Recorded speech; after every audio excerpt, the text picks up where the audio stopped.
Hello အားလုံးပဲမင်္ဂလာပါကျွန်တော်ရဲ့ဒီ AWS Networking Zero to Adventure Series ကနေပြီးတော့ကြိုဆိုလိုက်ပါတယ်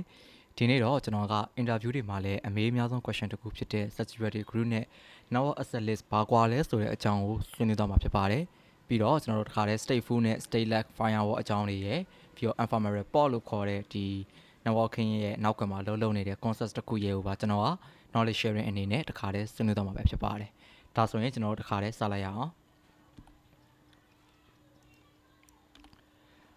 Okay ပထမဆုံးအနေနဲ့ကျွန်တော်တို့နားလည်ထားမှာက defense in depth ဆိုတဲ့အကြောင်းပေါ့ defense in depth ဆိုတာကကျွန်တော်တို့ layer by layer လိုက်ကာဝယ်တာdefense in depth ဆိုတဲ့ဟာတော့ cyber security ဘက်ကအသုံးအနှုန်းတစ်ခုပေါ့နော်ဆိုလိုချင်တာကကျွန်တော်တို့စီမှာကဒီ security ကိုနေရာတနေရာထဲမှာပဲထားတာမဟုတ်ဘဲနဲ့ဟို layer by layer ကျွန်တော်တို့တွေကတခါတည်းလိုက်ပြီးတော့အပိုင်းပိုင်းလေးတွေကန့်ပြီးတော့ကာဝယ်ထားကြတာ AWS မှာဆိုရင်ကျွန်တော်က network access list NACL လို့ခေါ်တဲ့အရာရဲ့ security group လို့ခေါ်တဲ့အရာနှစ်ခုရှိတယ်။သူတို့နှစ်ခုကကျွန်တော်ဒီ AWS ရဲ့ networking ရဲ့ security ကိုအဓိကကာဝယ်ထားပေးတဲ့အခြေခံအုတ်မြစ်နှစ်ခုလို့ကျွန်တော်တွေကပြောလို့ရတယ်ပေါ့။ကျွန်တော်တွေကဒီ AWS ဆိုတဲ့ရဲတိုက်တဲ့ဝင်သွားတယ်ဆိုရင် network access list ဆိုတဲ့ content နဲ့ security group ဆိုတဲ့ content နှစ်ခုကိုကျွန်တော်အရင်ဖြတ်ရမယ်။အဲ့ဒီနှစ်ခုကိုဖြတ်ပြီးကကြမှာကျွန်တော်တွေကနန်းတော်တွေကိုရောက်မယ်ပေါ့။အဲ့ဒီသဘောမျိုးကိုကျွန်တော်ရေးထားကြတာ။ and defense in depth ကကျွန်တော်ဒီ real world မှာဆိုရင်လည်းသုံးလာကြတယ်ကျွန်တော်ဒီအရင်တော့ဆိုရင်ဒီ on premise မှာဆိုရင်လည်း firewall တစ်လုံးတော့တဲ့3နေရာကနေပြီးတော့တဖြည်းဖြည်းနဲ့ service alike zone တွေခွဲပြီးတော့သုံးလာကြတယ်ဒါမှမဟုတ်ဆိုရင်လည်းဒီ edge firewall core firewall စသဖြင့်ကျွန်တော်တို့အဲ့လိုမျိုး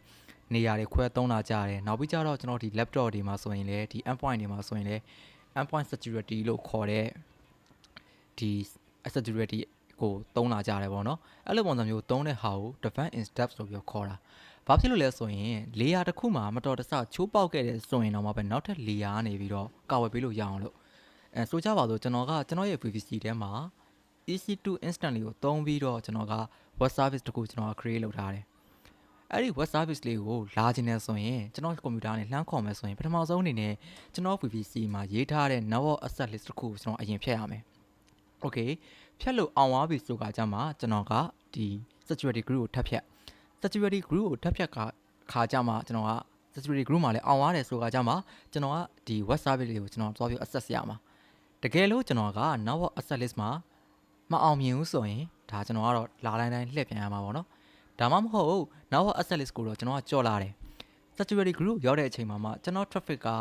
security group မှာရေးထားတဲ့ policy နဲ့ match မဖြစ်နေဘူးဆိုရင်ဒါကျွန်တော်ရဲ့ဒီ web service လေးကိုလှမ်းပြီး access ရမှာမဟုတ်ဘူးအဲ့ဒီပုံစံမျိုးကိုကျွန်တော်တွေက defense in depth ဒါ layer by layer ကာဝယ်ထားတယ်ဆိုတဲ့ပုံစံမျိုးနဲ့ကျွန်တော်တွေကခေါ်တာပဲဖြစ်ပါတယ်ပထမဆုံးအနေနဲ့ကျွန်တော်ကဒီ network access list ကအရင်လာတာဆိုပေမဲ့ security group အကြောင်းကိုကျွန်တော်ကအရင်ပြောလိုက်အောင် security group ကကြတော့သူကနည်းနည်း user friendly ပို့ပြီးဖြစ်တယ်ဘာလို့လဲဆိုရင် तू က intelligent ပို့ပြီးကောင်းသွားတယ် okay အဲ့ဒီဟာထက် तू ကဘယ်လိုမျိုးပုံစံအလုပ်လုပ်လဲဆိုရင် instant level security နဲ့ तू အလုပ်လုပ်ကြတယ်ဆိုလိုချင်တာကကျွန်တော်က security group တခုတိစောက်လိုက်တယ်အဲ့ဒီထဲမှာကျွန်တော် policy တွေရေးလိုက်တယ်ပေါ့ policy တွေရေးပြီးတော့ကျွန်တော်ရဲ့ EC2 instant တစ်လုံးဒါမှမဟုတ် DB database ပေါ့နော်အဲ့လိုမျိုးတွားပြီးကတ်လိုက်တယ်ဆိုရင်အဲ့ဒီ security group ကအဲ့ဒီ instant အတွက်ကိုပဲ तू ကအာယုံထားပြီးတော့အလုပ်လုပ်ပေးမှာပြီးတော့သူ့စီမှာ stateful firewall ဆိုတဲ့ပုံစံမျိုး तू ကအလုပ်လုပ်တယ် stateful firewall ပုံစံနဲ့အလုပ်လုပ်တယ်လို့ပြောရမှာပေါ့နော် stateful firewall ဆိုတာဘာလဲဆိုတဲ့အကြောင်းကိုတော့ကျွန်တော်နောက်ထပ် slide တွေကြာရင်ထပ်ပြီးတော့ဆွေးနွေးမယ်အခုလောလောဆယ်တော့ stateful firewall အနေနဲ့အလုပ်လုပ်တယ်ပေါ့နောက်တစ်ခုကကြတော့ तू ကအလောင်း rule အနေနဲ့ပဲ तू ကပါတယ်ဆိုလိုချင်တာက security group ထဲမှာရေးမယ်ဆိုရင်တော့ all အကုန်လုံးကအလောင်း function နဲ့ပဲရေးရမှာပေါ့ဒါပေမဲ့ကျွန်တော်တို့တွေကအလောင်း function နဲ့ရေးတာဆိုရင်ကျွန်တော်တို့မမြင်ရတဲ့ဟိုးအောက်ခြေမှာက deny rule တစ်ခုရှိတယ်အဲ့ဒီ deny rule ကိုတော့ကျွန်တော်တို့ကဘယ်လိုမျိုးခေါ်လဲဆိုရင် implicit deny လို့ခေါ်တယ် implicit deny ဆိုတာကကျွန်တော်တို့ဒီ cloud engineer ကိုယ်တိုင်ဒါမှမဟုတ် engineer ကိုယ်တိုင်ရပါတော့ तू ကဝင်ပြီးတော့ deny လုပ်ပေးရတာမဟုတ်ဘူးသူ့မှာသူ့ရဲ့ default behavior ရောက်ကအောက်ဆုံးမှာ default deny rule တခုပါလာပြီးသားအဲ့ဒီဟာကိုကျွန်တော်တွေက implicit deny ဆိုပြီးကျွန်တော်တွေကခေါ်တာဘယ်လိုပုံစံမျိုးလဲဆိုတော့ကျွန်တော်က traffic တခုက security group ကိုရောက်လာတယ်security group ကိုရောက်လာတဲ့အချိန်မှာအပေါ်မှာရေးထားတဲ့ alarm rule တွေနဲ့အရင်ဆုံးတိုက်စစ်တယ်တိုက်စစ်ပေမဲ့ကျွန်တော်ရဲ့ traffic ကအဲ့ဒီ security group မှာရေးထားတဲ့ဟာနဲ့ match မဖြစ်နေဘူးဆိုရင်ဒါကကျွန်တော်တို့တွေက deny အောက်ဆုံးမှာရှိနေတဲ့ implicit deny rule နဲ့ကျွန်တော်တွေက deny ဖြစ်သွားမှာပေါ့ ဒါမျိုးကိုကျွန်တော်တို့တွေကဒါ implicit deny ဆိုပြီးကျွန်တော်ခေါ်ကြတယ်ဒါကတော့ security group ရဲ့အလုပ်လုပ်ပုံနောက်တစ်ခုကကြတော့ကျွန်တော်တို့ဒီ network access list network access list ကကြတော့သူကဒီ subnet level မှာအလုပ်လုပ်တယ် subnet level မှာဆိုတာကကျွန်တော်တို့က VPC တစ်ခုစောက်ပြီးဆိုရင် subnet လေးတွေခွဲရတယ်အဲ့ဒီ subnet လေးတွေကို network access list နဲ့တွားပြီးတော့ကတ်လိုက်တဲ့အခါကျရင် network access list ကအဲ့ဒီ subnet ထဲကိုလာမဲ့ traffic တွေကိုသူကတွားပြီးတော့ကြိုပြီးကာဝယ်ထားပြီးတဲ့သဘောနဲ့အလုပ်လုပ်တယ်ဒါပေမဲ့သူကကြတော့ stateless firewall ပုံစံမျိုးနဲ့သူကအလုပ်လုပ်တာဖြစ်သွားပြီ network access list က stateless firewall NACL ပေါ့နော် NACL ကကြတော့ stateless firewall security group ကကြတော့ဒါ stateful firewall ဒါသူတို့နှစ်ခုရဲ့အဓိကကွာခြားချက်ပေါ့နောက်တစ်ခုကကြတော့ဒီအလောင်းနဲ့ deny ဆိုတဲ့ပုံစံမျိုးကိုကျွန်တော်တို့တွေက network access list မှာကျွန်တော်တို့တွေကသုံးလို့ရတယ်ဒီလို deny ပုံစံမျိုးရတဲ့အခါကျတော့ဘာဖြစ်လဲဆိုရင်ကျွန်တော်တို့က source IP တစ်ခုတည်းကိုပဲကွက်ပြီးတော့ block ချင်တဲ့အခါမျိုးကြရင်ဒါ network access list ကပြန်ပြီးအသုံးဝင်တာပေါ့ကျွန်တော်တို့ဒီ security group မှာဆိုရင်ဒီထားလိုက်ပါတော့ကျွန်တော်တို့ဒီ web service လေးကို attack တယောက်ကလှမ်းပြီး attack လုပ်နေတယ်လှမ်းပြီး attack လုပ်နေတဲ့ port ကကြတော့ port 80ပေါ့နော် port 80 HTTP port နဲ့လှမ်းပြီး attack လုပ်နေတယ်ဆိုကြပါစို့ဒါပေမဲ့ကျွန်တော်ကအဲ့ဒီချိန်မှာ security group မှာကရေးလို့ရတာအလောင်း function တွေပဲရေးလို့ရတာအဲ့တော့ port 80ဆိုတဲ့ဟာကြီးကိုကျွန်တော်တို့တွေကအလောင်းမလုပ်တော့ဘူးဆိုတဲ့ပုံစံမျိုးလုပ်လိုက်တယ်ပေါ့နော်အဲ့ဒီ rule ကိုဖြုတ်လိုက်တယ်ဆိုရင် port 80နဲ့လာတဲ့ traffic တွေအကောင်လုံးက security group မှာရှိနေတဲ့ explicit implicit deny rule နဲ့သူကတွားပြီးတော့ညှိပြီးတော့အကောင်လုံးပြုတ်ကြကုန်ပါဆိုလိုချင်တာက hacker တယောက်တည်းမဟုတ်ဘဲနဲ့တခြားသောပုံမှန်သုံးနေတဲ့ user တွေကပါလှမ်းပြီးတော့အဲ့ဒီ traffic ကမရှိတော့ဘူးမရတော့ဘူးဖြစ်သွားမှာပေါ့ဒါပေမဲ့ကျွန်တော်တို့အဲ့လိုမလုပ်ချင်ဘူး hacker ရဲ့ IP တစ်ခုတည်းကိုပဲကွက်ပြီးတော့ block လုပ်ချင်တယ်ဆိုရင် network access list ထဲသွားမယ် block လုပ်လိုက်မယ်ဒါဆိုရင်ဒါကျွန်တော်တို့အဆင်ပြေတယ်ဒါလေးကိုကျွန်တော်ကတစ်ချက်သိထားဖို့လိုတယ်ပေါ့ဒါဆိုရင် stateful ကဘာလဲ stateless ကဘာလဲဆိုတဲ့ဟာကိုကျွန်တော်တို့တစ်ချက်အတူတူလေ့လာကြည့်အောင် stateful ကကြတော့အလွယ်တကူပြောလို့ရရင်တော့ဒါအမှတ်သေးချေရှိရလို့ကျွန်တော်တို့တွေကပြောလို့ရတယ်ဘယ်လိုပုံစံမျိုးလဲဆိုတော့ကျွန်တော်တို့တွေကဒီ traffic တစ်ခုကဝင်လာပြီ traffic တစ်ခုဝင်လာပြီဆိုရင် stateful ဖြစ်နေတဲ့အတွက် security group ကအဲ့ဒီ traffic ကိုမှတ်မိတယ်ပြန်ထွက်သွားတဲ့ခါကျရင် तू ကထပ်မစစ်ပေးတော့ဘူးပေါ့နော်ထပ်မစစ်တော့ဘူးထပ်မစစ်တော့ဘဲနဲ့ရတဲ့ဒီတိုင်းသွားမင်းကိုမှတ်မိတယ်ဆိုတဲ့ပုံစံမျိုးနဲ့ तू ကတွားပြီးတော့လိုအပ်တယ်တွားပြီးတော့အလုပ်လုပ်တယ်အဲ့လိုမျိုးလုပ်ဖို့အတွက်ကိုကျွန်တော်တို့တွေကဒီ additional configuration တွေတွားပြီးတော့ချပေးစရာမလိုဘူး automatically तू ကမှတ်မိတယ်ပေါ့နော် तू ကအလောင်းဖြစ်ပေးသွားတယ် intelligent ပို့ပြီးဖြစ်လာတယ် stateless ကကြတော့ကျွန်တော်တို့တွေကအဲ့ဒီပုံစံမျိုးမဟုတ်တော့ဘူး stateless မှာကြတော့အမှတ်သေးချေမရှိဘူးအဝင်မှာလည်းတစ်ခါစစ်တယ်လို့အထွက်မှာလည်းတစ်ခါစစ်တယ်ဘာဖြစ်လို့လဲဆိုတဲ့ဟာကိုကျွန်တော်တို့က ephemeral port လို့ခေါ်တဲ့အကြောင်းကိုကျွန်တော်တွေကပြောပြီးတော့တစ်ချက်ဆွေးနွေးကြမယ်ဒါပေမဲ့သိထားရမှာက traffic တစ်ခုကဒီ network access list ကိုဖြတ်တယ်ဆိုရင်အဝင်မှာလည်းတစ်ခါစစ်မယ်အထွက်မှာလည်းတစ်ခါစစ်မယ်အမြဲတမ်းကျွန်တော်တို့တွေကအစစ်ဆေးခံနေရမယ်ပေါ့နော်ဒါကိုကျွန်တော်တွေက stateless ဆိုပြီးတော့ကျွန်တော်တွေကခေါ်ကြတယ်ဒါဆိုရင်သူတို့နှစ်ခုရဲ့ကွဲပြားခြားနားချက်ကဘာလဲဆိုရင် network access list နဲ့ security group ပေါ့ security group ကဒါကျွန်တော် instant level protection ပေးတယ် network access list ကတော့ subnet level firewall type အနေနဲ့ဆိုရင် security group က stateful ဖြစ်မယ်နဲ့ NACL ကတော့ stateless allow rule မှာဆိုရင်တော့ကျွန်တော်တို့ allow type မှာဆိုရင်တော့ဒါ security group က allow only လာမယ် network access list NACL ကကြတော့ allow နဲ့ deny ဆိုပြီးနှစ်ခုလာမယ်ပြီးရင်တော့ကျွန်တော်တို့ return traffic အတွက်ဆိုရင်တော့ဒါကျွန်တော်တို့ဒီ automatic ဖြစ်မယ်ပေါ့နော် security ကသူကမှတ်မိမယ် intelligent ရှိတယ်network access list ကကြတော့အဲ့လိုမဟုတ်ဘူးအဝင်ရောအထွက်ရောဒါကျွန်တော်တွေကတိကြကြအလောင်းလုပ်ပေးကြကြမှာကျွန်တော်တွေက network access list မှာ control လုပ်လို့ရတယ် rule processing မှာဆိုရင်တော့ဒါကျွန်တော်တို့ network security group ကတော့ဒီ rule တွေအကုန်လုံးကိုသူကအရင်ဆုံးအကုန်လုံး scan လုပ်ပြီးစစ်ချလိုက်တာပေါ့နော် network access list ကကြတော့ဒါကြတော့သူက number နဲ့သွားကြည့်တယ်အငယ်ဆုံးကနေစပြီးတော့အကြီးဆုံးထိသူကတစ်ခုချင်းလာရွက်စစ်ကြည့်တယ်အဲ့လိုပုံစံမျိုးနဲ့အလုပ်လုပ်ကြတယ် default variable ရဆိုရင်တော့ security group က inbound တွေအားလုံး deny လုပ်ထားတယ် network access list မှာကြတော့ traffic အားလုံးကိုသူကတခါတည်း allow လုပ်ထားပေးပြီးသားဒါကတော့ AWS ရဲ့ nature ပေါ့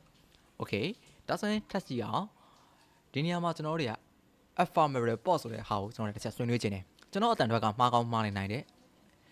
သူကဘာလဲဆိုရင်သူကကျွန်တော်နည်းနည်းတင်စားထားတာပေါ့နော် silent killer ဆိုပြီးတော့ကျွန်တော်ကတင်စားထားတာဘာဖြစ်လဲဆိုရင်တခါလေကျရင်ကျွန်တော် network list မှာသုံးရင်ကျွန်တော်တွေကတခါတည်းတိုင်ပတ်တတ်တယ်ဘာဖြစ်လဲဆိုတော့ကျွန်တော်တို့ server က scenario တစ်ခုမြင်ကြည့်လိုက်မယ် ကျွန်တော်တို့ရဲ့ VPC ထဲမှာ server တစ်ခုရှိတယ် okay 443နဲ့ run နေတယ်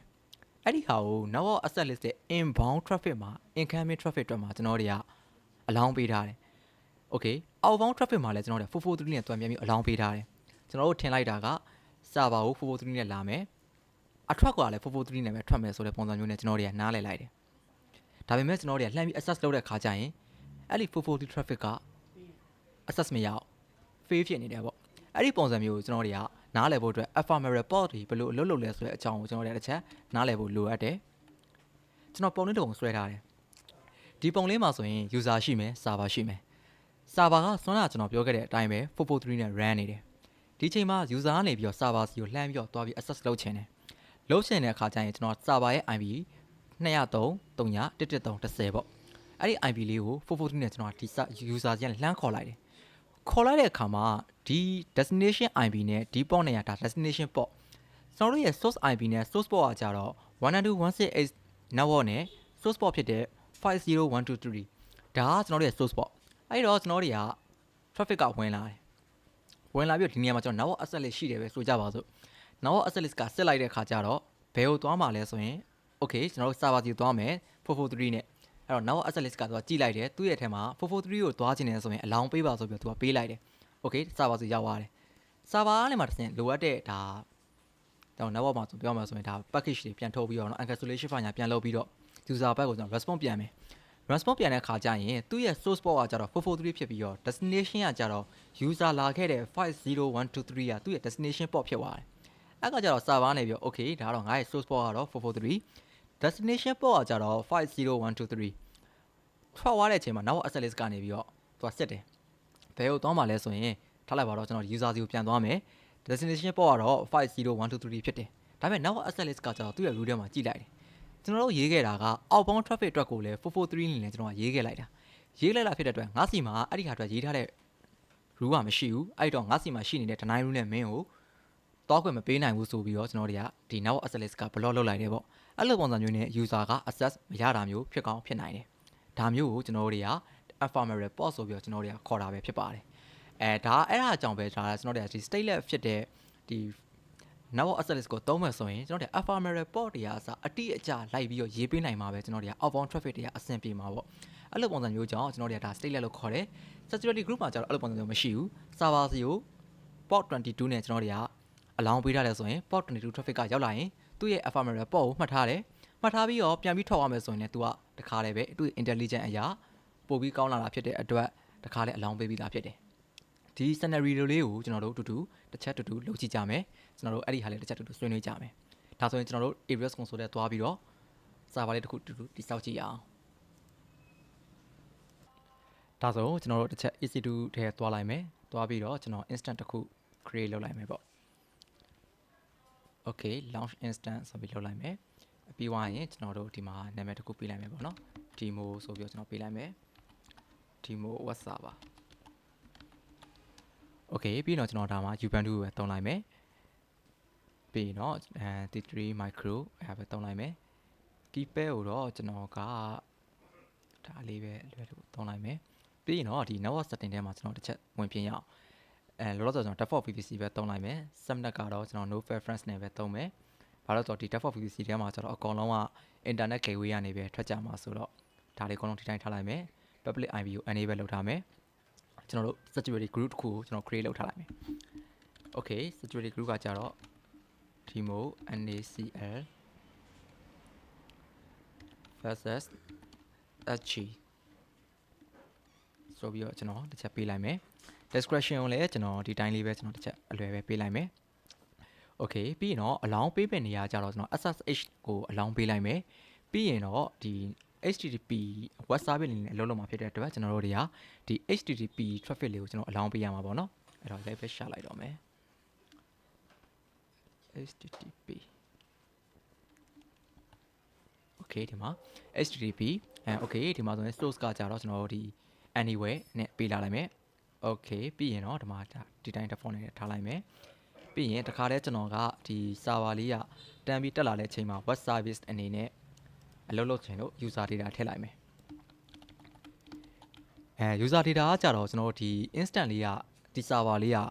စပြီးတော့ run တဲ့အချိန်မှာဘာတွေလုပ်မလဲဆိုတဲ့ဟာတွေအကုန်လုံးဒါကျွန်တော်တို့တွေက script ပုံစံမျိုးနဲ့ကျွန်တော်ရေးထားတာပေါ့နော်ဒါဆိုရင်ကျွန်တော်တို့ကစပြီးတော့တက်လာပြီဆိုတော့ apt update လုပ်မယ်ပြီးရင်ကျွန်တော်တို့က Apache 2လို့ခေါ်တဲ့ဒီ web service လေးကို install လုပ်မယ် Apache 2ကို start လုပ်မယ် enable လုပ်မယ်ပြီးရင်တော့ဒါကျွန်တော်တို့ပေါ်ချင်တဲ့စာသားလေးပေါ့နော်အဲ့ဒီဟာလေးကိုကျွန်တော်တွေကဒီ var အောက်မှာရှိတဲ့ www အောက်မှာရှိတဲ့ html အောက်က index.html ဆိုတဲ့ထဲမှာတွားပြီးတော့ထည့်လိုက်တယ်ဒါဆိုရင်ကျွန်တော်ကဒီ service လေးက server လေးကအပ်လာပြီဆိုရင် HTTP traffic ကလှမ်းခေါ်လိုက်မယ်ဆိုရင်ဒီစာသားလေးကျွန်တော်ရဲ့ browser မှာကျွန်တော်ကမြင်နေရမှာပေါ့နော် Okay ဒါဆိုကျွန်တော်တစ်ချက် launch လုပ်ထားလိုက်မယ် Okay ဒါဆိုရင်သူ created security group တွေလုပ်နေပြီ Okay ဒါဆို instant လေးကတော့သူက launch လုပ်လိုက်ပြီပေါ့နော်ဒါကျွန်တော်ရဲ့ instant လေးထဲမှာရှိနေပြီ Okay အဲ့ဒီ instant လေးမှာကျွန်တော်တို့ဒီ user data ထည့်ထားတာဖြစ်တဲ့အတွက်တော့နည်းနည်းတော့ကြာမှာပေါ့နော်နည်းနည်းကြာမှာဆိုတော့ကျွန်တော်တို့တစ်ချက် web service လေးတက်လာတာကိုစောင့်ရင်းနဲ့ security group တဲ့တစ်ချက်တူသွားကြည့်မယ် Okay စတော့ဒါကျွန်တော်ဒီနေရာမှာပေါ့နော်ဒီ security group ကိုကျွန်တော်ကတိစောက်လိုက်တာဒီနေရာမှာဆိုရင်ကျွန်တော်ကြည့်လိုက်မယ်ဆိုရင် security group က inbound ရှိမယ် outbound ရှိမယ်default behavior ရဆိုရင်တော့ဒါ outbound ကတော့ဒါ all ကိုအားလုံးကိုသူကတခါတည်းအလောင်းပေးထားတာပေါ့နော်ဒီ function ကမမြင်ရဘူးဆိုပေမဲ့သိကြတယ်ကျွန်တော်တွေက security group မှာကအလောင်းကိုပဲတုံးလို့ရတာဖြစ်တဲ့အတွက်ဒါကျွန်တော်တို့အလောင်းပေးထားတယ်ပေါ့နော် Okay ဒါဆိုရင်ကျွန်တော်တို့ဒီ inbound route တစ်ချက်ပြင်ပြစစ်ကြည့်မယ် inbound route မှာဆိုရင်အဲ့လိုပဲကျွန်တော်တို့ SSH ကိုလှမ်းပြီးတော့ access ပေးထားတာရှိတယ် Okay ပြီးရင်တော့ HTTP traffic ကိုလှမ်းပြီး access ပေးထားတာရှိတယ်ဒီနေရာမှာကျွန်တော်တွေက add route ဆိုပြီးတော့ကျွန်တော်တို့ဒီမှာထည့်ချင်တဲ့ဒီတခြားဟာတွေလှမ်းထည့်လို့ရတယ်ပေါ့နော်ဥပမာကျွန်တော်တွေကဟို ICMP တော့ pin ပေါ့နော်လှမ်းပြီး pin ခွင့်ပေးမယ်ဆိုတဲ့ပုံစံမျိုးနဲ့ကျွန်တော်တွေလှမ်းပြီးတော့ pin လို့ရတယ်ပေါ့နော်ဒါဆိုကျွန်တော် save လုပ်လိုက်မယ်ဆိုရင်ဒါကျွန်တော် route က3ခုရှိသွားမှာပေါ့ Okay ဒီအချိန်မှာကျွန်တော်နောက်တစ်ခုထပ်ပြီးပါပြချင်လဲဆိုရင်ဒါကျွန်တော်တို့တစ်ချက် VPC တဲ့တစ်ချက်သွားကြည့်မယ် VPC ထဲမှာကျွန်တော်တို့ဒီ network access list ဆိုတာရှိတယ် security group ကလည်းကျွန်တော် VPC ထဲမှာပဲတစ်ခါလဲသွားပြီးစစ်လို့ရတယ်ပေါ့နော်ဆိုတော့ကျွန်တော်လုပ်ခဲ့တဲ့ဒီ security group ဆိုရင်ဒီမှာကျွန်တော် root 3ခုရှိနေရမယ်ဒီမှာကျွန်တော်ရေးထားတဲ့ root 3ခုဒီလိုပဲ network access list ဆိုရင်ဒါဒီမှာပေါ့နော် network access list ကျွန်တော်ကလောလောဆယ် default VPC တစ်ခုတည်းရှိတာဖြစ်တဲ့အတွက်ကျွန်တော်စီမှာတော့ဒီတစ်ခုတည်းပဲရှိနေရပါပေါ့ Okay ဒီမှာဆိုရင်ကျွန်တော်တစ်ချက်ကြည့်လိုက်မယ်ဆိုရင်သူက subnet associate လောက်ထားတာရှိတယ်ဒါကကျွန်တော်တို့ဒီ default VPC ထဲမှာပါနေတဲ့ဒီ subnet 3ခုလုံးကိုသူကသွားပြီးတော့ associate လုပ်ထားတာဒီချိန်မှာကျွန်တော်တို့တွေက create network access list ဆိုပြီးတော့ကျွန်တော်ကလုပ်ပြီးတော့ demo NAC ရလဲပေါ့ပြီးရင်ကျွန်တော်တို့ရဲ့ဒီသက်ဆိုင်ရာ VPC လေးကိုရွေးလိုက်မယ် create လုပ်လိုက်မယ်ဒါဆိုရင်ဒါနောက်ထပ် VPC NAC ရတစ်ခုထွက်လာပြီပေါ့နော်ထွက်လာပြီဆိုတော့တစ်ချက်ကြည့်လိုက်မယ်ဆိုရင် inbound မှာဆိုရင်သူကဘယ် traffic ကိုပဲလာလာသူကတခါလဲ deny လုပ်ထားတယ်outbound မှာလည်းဘယ် traffic ကိုပဲလာလာဒါ deny လုပ်ထားတယ်ဒါသူ့ရဲ့ default behavior nature ပေါ့နော်ဒါဆိုရင်ကျွန်တော်တစ်ချက်ဒီ default VPC ကိုတစ်ချက်သွားကြည့်မယ် default behavior မှာလည်းအဲ့လိုပဲအောက်ဆုံးမှာတော့ဒါဘယ် traffic ကိုပဲလာလာ deny လုပ်မယ်ဆိုတဲ့ပုံစံမျိုးနဲ့ကျွန်တော်ရေးထားတယ်outbound traffic အတွက်ကိုလည်းအဲ့လိုပုံစံမျိုးနဲ့ရေးထားတယ်ဒါပေမဲ့ तू ကဟိုဘယ်လိုပြန်မျိုးလောက်လိုက်လဲဆိုရင်ဒီ rule ကိုမရောက်ခင်မှာပဲကျွန်တော်တွေက rule number 100နဲ့ဘယ် traffic ကိုပဲလာလာ allow ဆိုတဲ့ function ကိုသွားပြီးထည့်လိုက်တယ်အဲကြောင့်မလို့ကျွန်တော်တို့က traffic တွေကလာသမျှက allow ဖြစ်နေရပါတော့ traffic တွေအကုန်လုံးက allow ဖြစ်နေတယ်အဲ့လိုပဲကျွန်တော်တွေက outbound မှာလည်းအဲ့လိုပဲအောက်ဆုံးမှာတော့ဒီ deny rule ရှိနေတယ်ဆိုပေမဲ့ကျွန်တော်တွေကဒီဘယ် traffic ပဲထွက်အားလုံးကို allow ပေးမယ်ဆိုတဲ့ပုံစံမျိုးနဲ့ကျွန်တော်တွေကရေးထားတာအဲ့လိုမျိုးဖြစ်တဲ့အတွက်ဒါကျွန်တော်တို့တွေကဒီ network access list တွေကအလုပ်လုပ်နေတာပေါ့ Okay ဒါဆိုရင်ကျွန်တော်တစ်ချက်ကျွန်တော်တို့ instant လေးရလဲအပ်နေပြီတော့ဒီ IP လေးကိုကျွန်တော်တစ်ချက် copy ကူးမယ်ပြီးရင်ကျွန်တော် HTTP ဆိုပြီးတော့တစ်ချက်ခေါ်ကြည့်လိုက်မယ် Okay ဒါဆိုရင်ကျွန်တော်တို့က hello from ဆိုပြီးတော့ဒါကျွန်တော်တို့ရဲ့ web service လေးအလုပ်လုပ်နေပြီပေါ့ဆိုတော့ကျွန်တော်ထည့်လိုက်တဲ့အတိုင်းပဲဒီစာသားလေးလည်းလှမ်းပေါ်တယ်ကျွန်တော် IP လေးကိုလှမ်းခေါ်တဲ့အခါမှာ Okay ဒီချိန်မှာကျွန်တော်ကဒီ security group ပေါ့နော်ဒီ instant လေးကဒီ security group နဲ့တွဲထားတယ်အဲ့ဒါကိုကျွန်တော်ကဒီ security ထဲမှာသွားစစ်လို့ရတယ်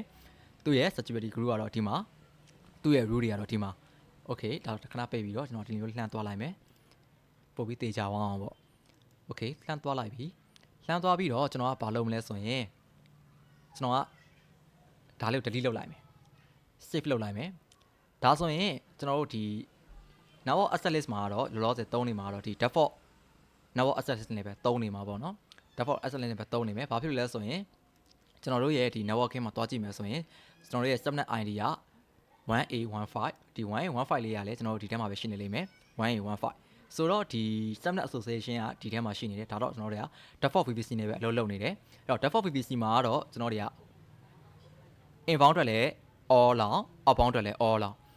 okay အဲ့ဒီအချိန်မှာကျွန်တော် security ကကျွန်တော်တို့က security group မှာကျွန်တော်တို့ကဒီຢာလေးမရှိတော့ဘူးပေါ့နော်ဒီ HTTP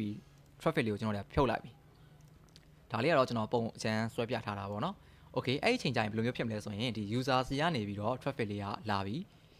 user စီကနေ traffic လေးလာပြီဆိုရင်ကျွန်တော်တို့ဒီလိုလေးလုပ်လိုက်မယ်ဟုတ်ဒီလိုလုပ်လို့မရ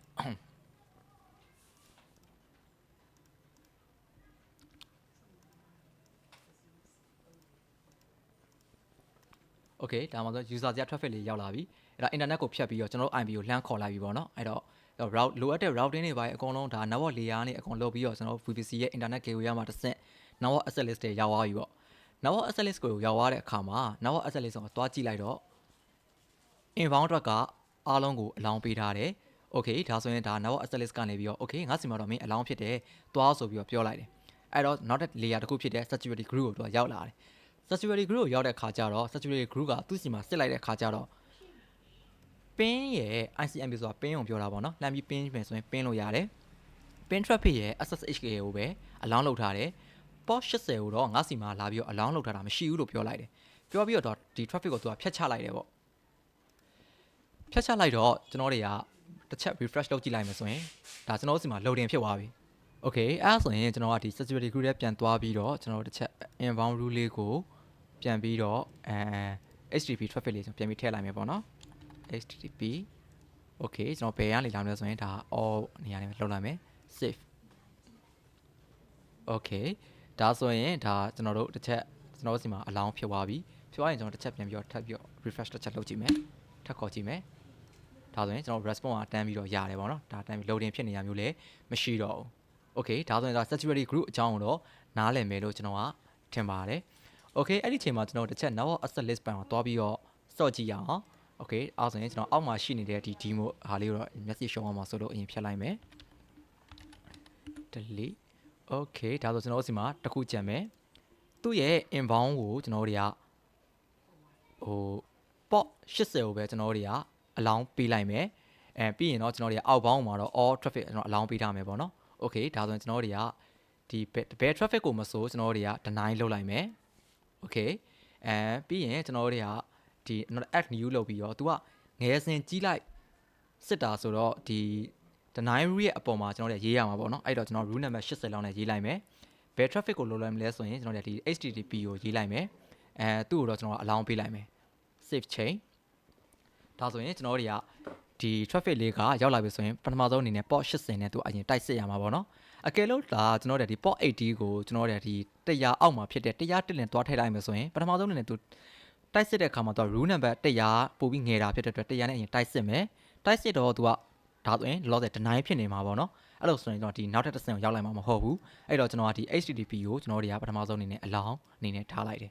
okay ပြီးရင်တော့အောက်ပေါင်းမှာလည်းကျွန်တော်တွေကဒီ100ဒီ rule number 100မှာကျွန်တော်တို့ all along ဆိုပြီးကျွန်တော်ပေးထားတယ် okay ဒါဆိုကျွန်တော်တစ်ချက်ကျွန်တော်ရဲ့ဟာလေးတစ်ချက်ပြန်ပြီးခေါ်ကြည့်ရအောင်ရသေးတယ်ဘာဖြစ်လို့ရသေးလဲဆိုရင်ကျွန်တော်တို့ဒီ traffic ကဝင်လာပြီ traffic ကဝင်လာတဲ့ခါကျတော့ကျွန်တော်တို့တွေကဒီ internet gateway network access ကိုရောက်တဲ့ခါကျတော့ port number 80နဲ့သူကအလောင်းပေးထားတယ်ရတယ်မင်းသွားလို့ရတယ်ဆိုပြီးကျွန်တော်တို့သွားခန်းလိုက်တယ်အဲ့လိုပဲကျွန်တော်တို့ဒီ security group မှာလည်းကျွန်တော်တွေကဒီ access HTTP port လေးကအလောင်းပေးထားသေးတယ်ပေးထားတာဖြစ်တဲ့အတွက်ဒီ security group မှာလည်းသူကအဆင်ပြေတယ်ပြန်ထွက်လာတယ်ပေါ့ပြန်ထွက်လာတဲ့ခါကျတော့ဒီနောက်ကမှလုံနေတဲ့ ephemeral port ဆိုတဲ့ဟာတွေကကျွန်တော်တွေကဒီ security group မှာတော့စဉ်းစားပေးစရာမလိုဘူးဖြစ်တဲ့အတွက် security group ကတော့ကျွန်တော်လွတ်လွတ်ကင်းကင်းပဲကျွန်တော်တွေကထွက်လာတယ်network access ပြန်ရောက်လာတယ်network access ကနေတားလိုက်တယ်မင်းနေအောင်ဆိုပြီးတော့ तू ကဘာလုပ်လိုက်လဲဆိုတော့ထပ်စစ်မယ်ဒါပေမဲ့ထပ်စစ်မယ်ဆိုတော့လေသူ့ရဲ့ behavior ကြီးကိုကျွန်တော်တွေကချိန်ထားတာမရှိဘူး default behavior ကြီးကိုသွားချိန်ထားတာမရှိရတဲ့အတွက်ဘယ် traffic ပဲလာဘယ် protocol နဲ့ပဲလာဘယ် port နဲ့ပဲလာငါအလောင်းလုပ်ပေးရမှာပါလားဆိုပြီးတော့ network access ကနေရလဲလွတ်လာတယ်ပေါ့ okay အဲ့ဒီနေရာမှာကျွန်တော်ကတစ်ချက်ပြင် change test လုပ်ကြည့်မယ်ဘယ်လိုပုံစံလုပ်ကြည့်လိုက်မလဲဆိုရင် inbound route ကိုတော့ကျွန်တော်က port 80အနေနဲ့ပဲကျွန်တော်ကထားလိုက်မယ်အဲ့ဒီချိန်မှာကျွန်တော် outbound route မှာတွားပြီးတော့ကျွန်တော်ကဒီကောင်လေးကိုကျွန်တော်က deny လုပ်လိုက်မယ်ကျွန်တော်မှားပြီးတော့ကျွန်တော်ကဒီ junior ဆိုတော့အဲ့လိုမျိုးတိတ်ပြီးတော့နေချာကိုမသိဘဲနဲ့ကျွန်တော်ကနေပြီးတော့ အလာကိုလည်းသူ80နဲ့လာမှာပဲငါစီမှာသုံးနေတာပေါ့80တော့ service တစ်ခုပဲငါ VVC မှာသုံးနေတာအဲ့တော့ security ပိုကောင်းအောင်ငါဘက်ကနေပြီးတော့ဒီ port 80ကိုပဲငါအလောင်းပေးလိုက်မယ်ဆိုပြီးတော့ကျွန်တော်ကနေအလောင်းပေးလိုက်တယ်အလောင်းပေးလိုက်တော့ဘာဖြစ်သွားလဲဆိုရင် inbound room မှာလည်းကျွန်တော်တွေက port 80တစ်ခုပဲအလောင်းပေးထားတယ် outbound room မှာလည်းကျွန်တော်တွေကဒီ port 80တစ်ခုပဲအလောင်းပေးထားတယ်ဒါငါကတော့ security ပိုကောင်းသွားပြီဆိုပြီးတော့ကျွန်တော်တွေကmisunderstanding ဖြစ်သွားတယ်ပေါ့နော်အဲ့ဒီအချိန်မှာကျွန်တော်ရဲ့ browser လေးကိုတစ်ချက်ပြင် refresh လုပ်ကြည့်တဲ့အခါကျရင် loading ဖြစ်နေပြီအဲ့တော့ကျွန်တော်တွေကစပြီးတော့စဉ်းစားပြီးတော့နော်ဘယ်နေရာမှာမှားနေလဲဟာဒါဆိုငါ security group မှာမှားနေလားဆိုပြီးတော့ security group ကိုတွားပြီးကြည့်တော့လေကျွန်တော်တွေကဒီ HTTP port ကအလောင်းပေးထားတာရှိတယ်အဲ့တော့ကျွန်တော်တွေကပို့ပြီးတေးကြအောင်ဆိုပြီးတော့ကျွန်တော်တွေကဒီမှာ active ပြန်ပြီးလုပ်မယ်ဒီ inbound room မှာကျွန်တော်တွေကဒါလေးကိုကျွန်တော် remove လုပ်လိုက်မယ် all traffic အလောင်းပေးလိုက်ပြီငါစီကိုပဲဒီ server စီကိုပဲ traffic ကမလာတက်လို့လားဆိုပြီးတော့ဘယ် traffic ပဲဘယ်လိုပဲလာပြန်ပြီးတော့အလောင်းပေးမယ်ကွာဆိုပြီးတော့ကျွန်တော်ကနေပြီးတော့ inbound room မှာအလောင်းပေးလိုက်ပြီဒါပေမဲ့ outbound မှာကျတော့ကျွန်တော်က misunderstanding ဖြစ်နေတော့မယ်ပေါ့နော်ကျွန်တော်တို့ဒီ port 80နဲ့ပဲပြန်ပြီးထွက်ခိုင်းမယ်အဲ့လိုပုံစံမျိုးလုပ်လိုက်တယ်အဲ့တော့ကျွန်တော်တို့ထပ်ပြီးတော့ refresh ထပ်ခောက်ကြည့်တယ် service ကမတက်လာဘူးဘာဖြစ်လို့လဲဆိုတော့ကျွန်တော်တို့ဒီနေရာကိုရောက်တဲ့အခါမှာ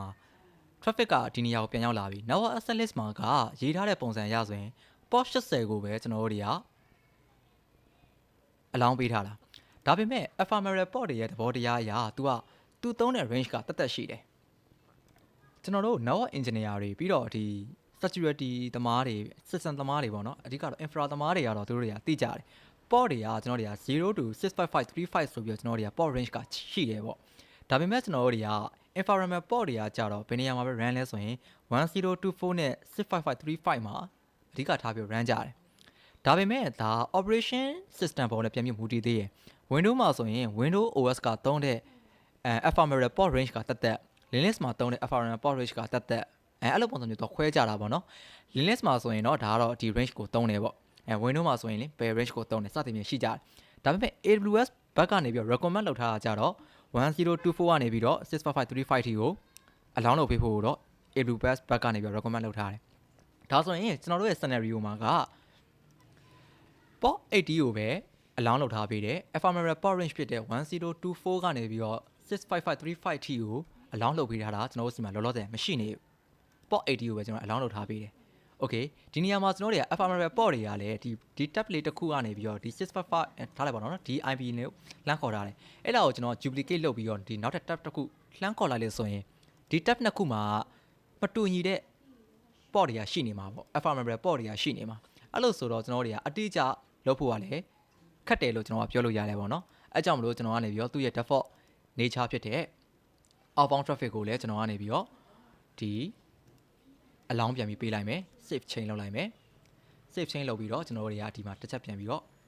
refresh ခောက်ကြည့်မယ်ဆိုရင်တန်းပြီးတော့ကျွန်တော်တို့service လေးက update ပြန်ပြီးရပြီပဲဖြစ်ပါတယ်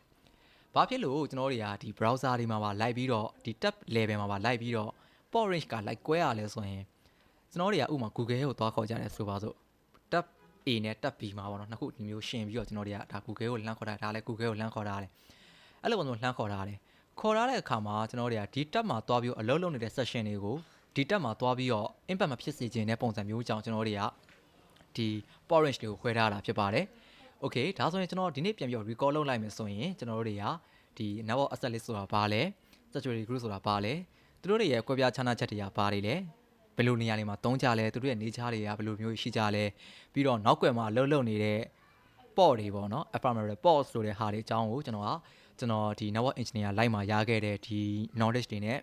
ပေါင်းပြီးတော့ sharing လုပ်ထားပြီးတာဖြစ်ပါတယ်ဒါဆိုရင်နောက်ထပ် video တွေကြာရင်လည်းကျွန်တော်တို့ဒီ